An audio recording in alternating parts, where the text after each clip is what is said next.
দর্শক, আপনারা জানেন বর্তমান আতঙ্কের আরেক নাম রাসেল ভাইপার, তাই না? এটা কিন্তু সকলেই জানেন। দেখেন, পাংশায় রাসেল ভাইপারের দংশনে আহত এক কৃষক, এমন একটি খবর প্রকাশ পেয়েছে অনলাইন একটি পত্রিকায়।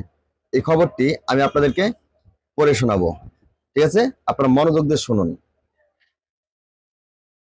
রাজবাড়ীর পাংশায় পদ্মা নদীর চরে বাদাম তুলতে গিয়ে রাসেল ভাইপারের সাপের ছোবলে মধু বিশ্বাস নামে এক কৃষক আহত হয়েছেন।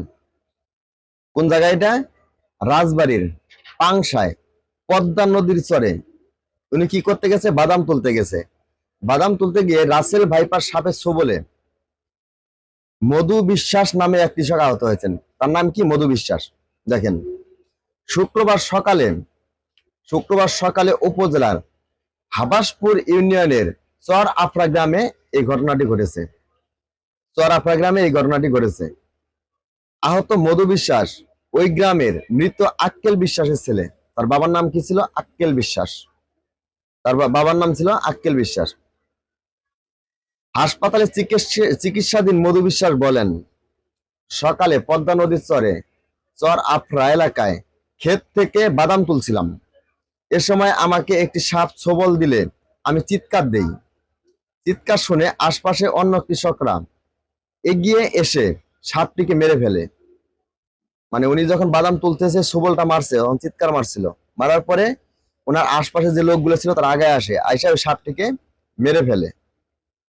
পরে মৃত সাপ সহ আমি পাংশা উপজেলা স্বাস্থ্য কমপ্লেক্সে এলে চিকিৎসকরা এটিকে রাসেল ভাইপার বলে শনাক্ত করেন। ওই স্বাস্থ্য কমপ্লেক্সের medical officer doctor Enamul Haque বলেন, রাসেল ভাইপারের ছোবলে আহত হয়ে এক কৃষক হসপিটালে ভর্তি হয়েছেন। তাকে চিকিৎসা সেবা দেওয়া হচ্ছে। এখন তিনি সম্পূর্ণরূপে সুস্থ আছেন। মানে ওই ডাক্তার বলছেন এখন তিনি সম্পূর্ণরূপে সুস্থ আছেন। পাংশা উপজেলা স্বাস্থ্য ও পরিবার পরিকল্পনা কর্মকর্তা ডাক্তার শারমিন আহমেদ তিথি বলেন, রাসেল ভাইপার সাপের দংশনে এক কৃষক হাসপাতালে এসেছেন। তাকে অ্যান্টিভেনাম দেওয়া হয়েছে।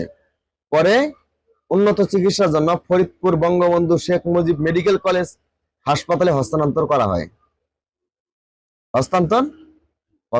করা হয়।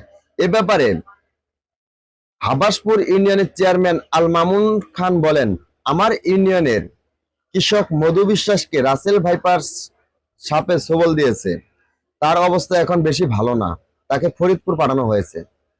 দর্শক, আপনারা জানেন বর্তমান আতঙ্কের আরেক নাম হলো রাসেল ভাইপার, তাই না?